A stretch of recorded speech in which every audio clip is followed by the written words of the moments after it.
Litra yun, gumayon ka na 7 Adventist, dili na na. Oh, kay implicitly ang gisulti niya. Counter objection, Mr. Moderator. Thank you. Counter objection, Mr. Moderator.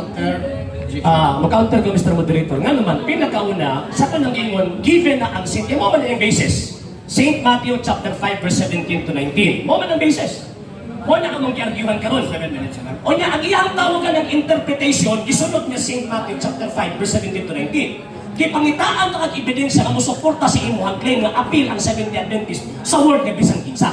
Unsang sita sa Biblia kapitulo bersikulo kanang word nga bisang kinsa apil ang Seventh-day Adventist. Sitas nga sa Bible na word for word katong gigamit nga Bisang bisang kinsa. apil ang Seventh-day Adventist. Clarification ko mo dito.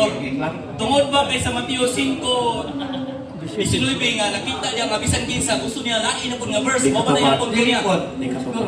Kay mao man akong tubag yun, yung magbalik-balik man. Ako na ipakakasya mo rito. Kasi ang word na Seventh Adventist, implicitly akong tubag. Ang problema na kung nakasabot siya wala. Nakasabot ko sa word implicitly. Okay. Indirectly ganino.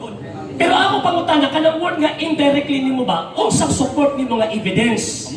Na kanang word nga bisan kinsa apil din na ang Seventh Adventist sumala sa Biblia. So sir, bote pasabot na sir kung man o indirectly or explicitly. Nasa edition. So dapat wala ka na ba nakatay empirical and other Yeah. O gani akong tubag, moderator, o negative. Akong tubag gani negative, dili explicitly. Implicitly. Klaro kayo na. Negative, yung sa naman ba? Sa kuha, di tawag So remaining time. Sunod po ka na, kanalisod. Naglisod na gani ka. Sunod po ka na. So you have 6 minutes for remaining time. Okay. So, karon, ang motive pasabot, wala kay mahatag nga sita sa Biblia nga kanang word nga bisan kinsa apil.